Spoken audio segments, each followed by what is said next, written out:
Alright y'all, here's what I got planned for day one here in Bangkok. We're at the Tor Kor market. Now this market is an outdoor traditional market. It is not even the largest market here in Bangkok. Now what it's famous for is actually having produce that is the model produce. You come here, it's going to be perfectly ripe. It's not going to have any bruises, bumps, brown specks or anything. It's going to have massive amounts of seafood, and it has a connected food court that's supposed to be serving up some bomb curry rice. So you already know I came here for the curry rice, but I'm also going to be looking for the famous and very popular long stem durian. I can't wait to get in here and bring y'all along with me. For everybody that doesn't know, my name is Max and My Kind of Eats. Let's go and get it.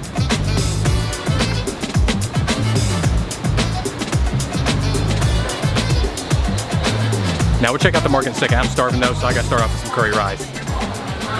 Wow, that is so much fun. You just get up there and you have all these choices in front of you.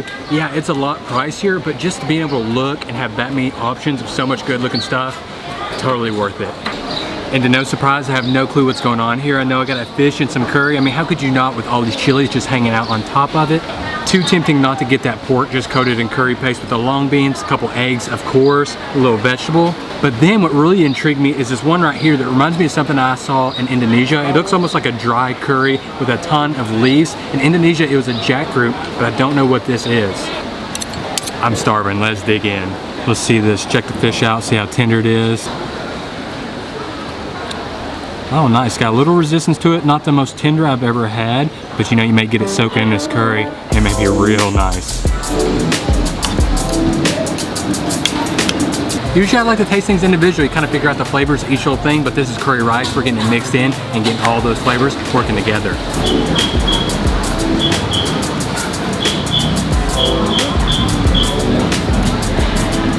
Those sauces are just phenomenal. I mean, they're coconut rich, they're spice heavy, they're bringing the heat. I'm going to turn into red sweaty Max real quick.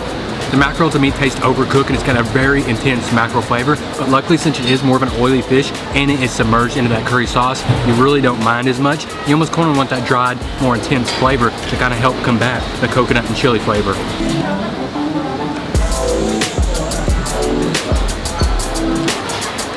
I wish I knew what was going on more right now because this is a beautiful thing that I just want to understand, but unfortunately I don't. The one with all the leaves just screams Southern Thailand for me though. It's rich, it's coconutty, got a great amount of spices coming from it and actual heat. Get a little bit of bitterness from the leaves and then all the other pounded produce.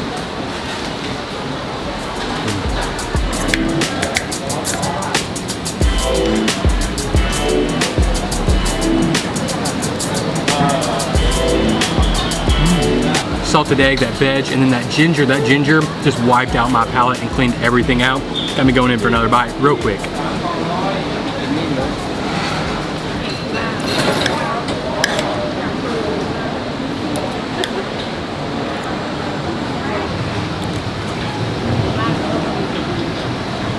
One of my favorite ways to have things fried up is just put a big old thing of aromatics around it, fry it up. They soak in the grease a little bit, so when you bite down into it, you can feel the grease come out just a little bit, but then it's just flavor on flavor on flavor. The pork's actually nice and crispy, but then you need those long beans. Those long beans pull back and pull back and pull back until it's balanced, just right.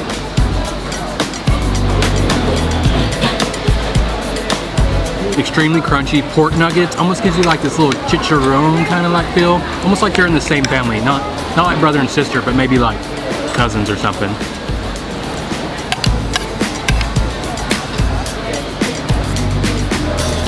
It is money bite time. Pork, mackerel, that one leafy veg thing, I have no clue what the heck it is, and some salted egg yolk.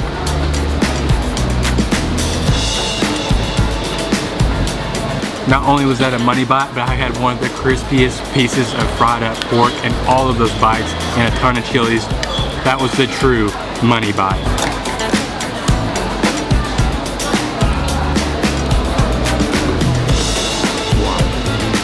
I think I could eat at that stall 3 meals a day for a week and still not eat the same thing each meal. Okay, let's get in here and walk around. You weren't kidding when they said there's durian everywhere in here. There's literally durian everywhere.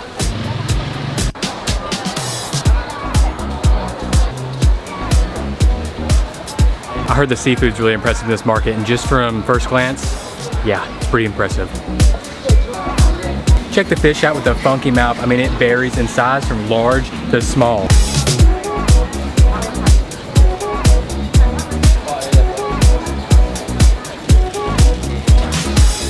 So frustrating sometimes. Sometimes I just wish I could speak the language when I get in there, ask what things are they in season, how do you cook them, what type of dishes are they in. Maybe next time.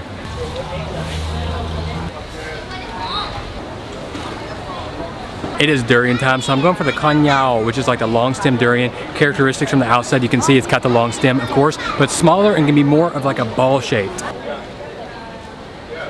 I'm getting my durian from these ladies because they were giving out samples. It's kind of like the best way to tell it. You can press it down and see if it's firm or soft, but why would you want to do that when you can just try it?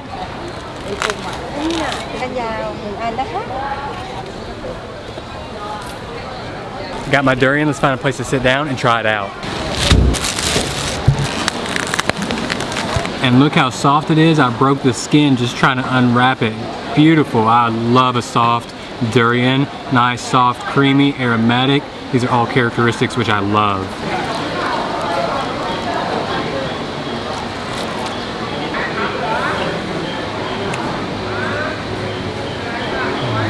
I see why it's prized. I mean, that is pure custard. You need something to drink with that. It's coating your mouth. It's almost hard to eat because it's so creamy. What I really love about this though is the thin layer of what I call the skin. See how thin that is? What I hate is when the skin is super thick and it's more of a firm durian, but this is soft, creamy, small skin. I mean, this is just something you could fall in love with easily.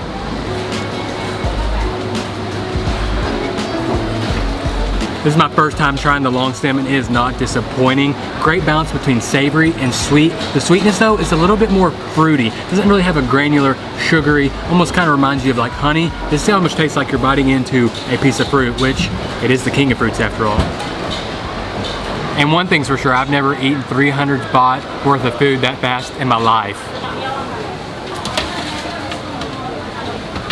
Get me out of here. I'm gonna eat all of that if I stay there. Get me away from those curries.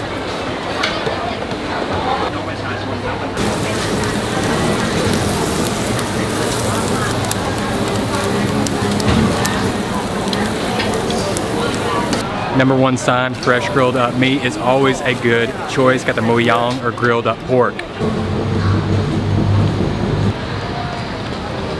I was gonna go back and sit down at those seats, but let's mix it up. Get a little street curve action here.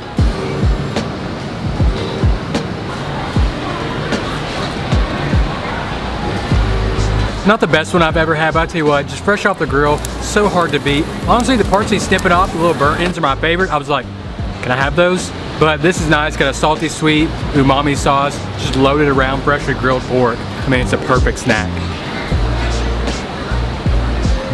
I should grab some sticky rice though. Come on, Max, we're better than that.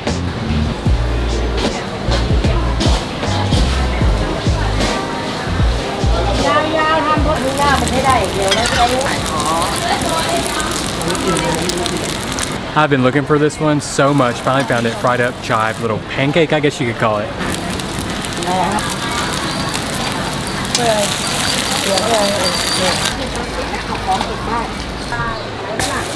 Y'all, this is the last batch of stuff I'm getting from here. The prices are killing me. Ooh, the chive pancake's still hot.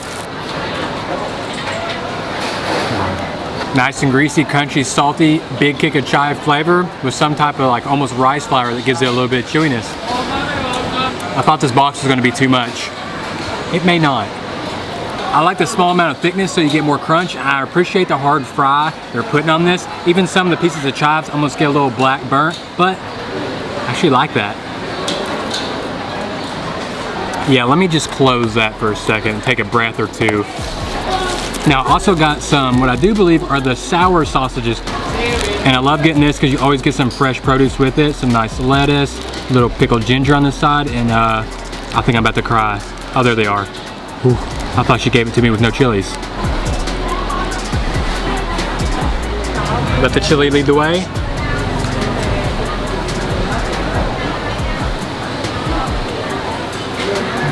Just again, going with the roll straight off the grill. Can't really be bad. Nice, fresh, quality pork. Nice, sour kick with some chilies and fresh veg. And of course, a guilty pleasure. I'm not much on sweet drinks, but love having a little Thai tea.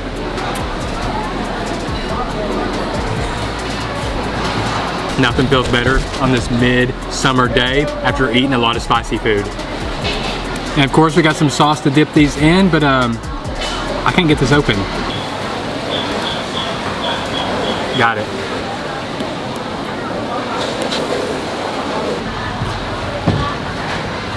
Now I'm gonna tell you what these are. These are dangerous, dangerously delicious, because you'll eat this whole box without even realizing it. Now, if I had to compare this market to one thing, I would call it the Whole Foods of Thai markets. Super clean. You're gonna get some of the best stuff you're gonna buy, but you're gonna pay the price for it. So it's time for us to take our exit, head on to the next adventure.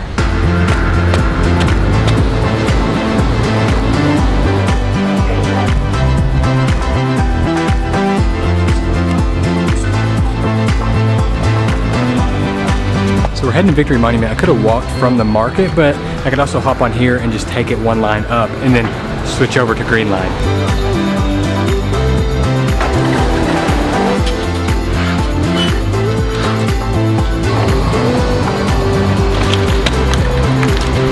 Now I'm not gonna say it's the dumbest thing I've ever done, but I just realized I paid like 16 baht to go one stop on a station because for some reason your underground MRT card does not work on the one that goes above ground. So, not my best decision ever. Oh.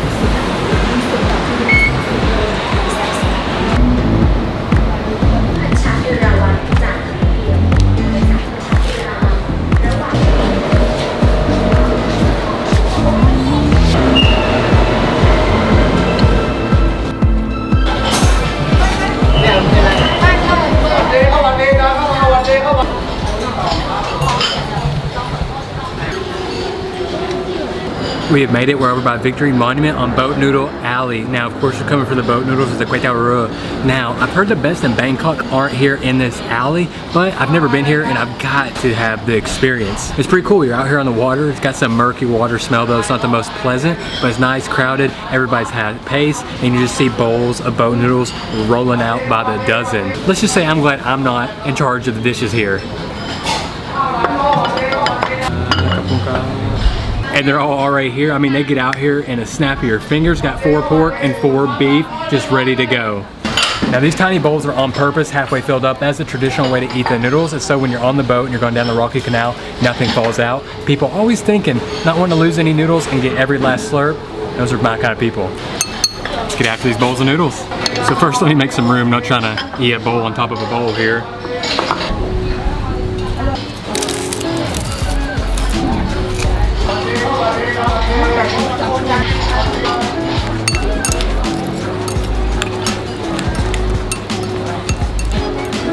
I've always heard these are like 2-bite bowls of noodles, and until you get here and you see them, you realize, wow, these are 2 bowl bites of noodles.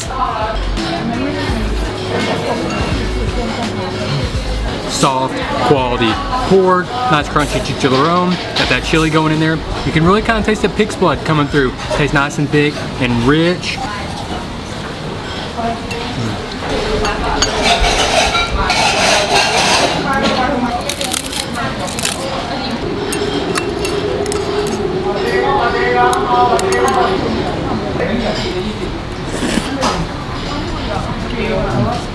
I know it's not from the broth because I added more chili. Those beef noodles in general are a little bit sweeter. The quality of meat, I feel like the beef is a little bit lower than the pork, so I would probably get more pork next time for sure.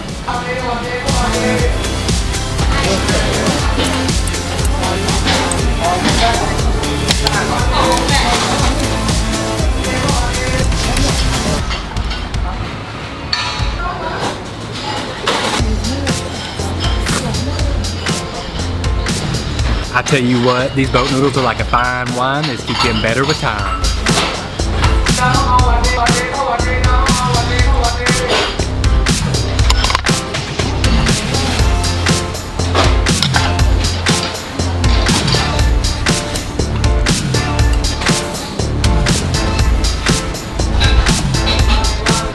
It's just starting to turn into an inferno red bowl of boat noodles.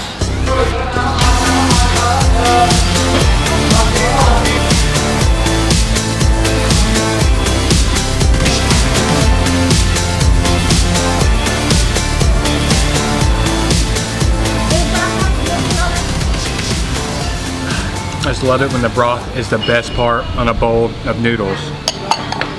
Not the best boat noodles I've ever had, but I really like the traditional small bowls where you can just keep adding and building flavor on flavor on flavor. Plus the experience, the setting, it just really makes up for the bowl of noodles itself. But I'm feeling pretty full now. I think I'm gonna be pretty lucky if I can squeeze through these narrow alleyways now. Y'all, that is gonna do it for day one. Hitting the market, hit some boat noodles. A good start to Bangkok, but there's still so much left in this massive street food obsessed city. I cannot wait to show y'all. I've got a lot planned. It's a max my kind of eats. Catch you at the next video.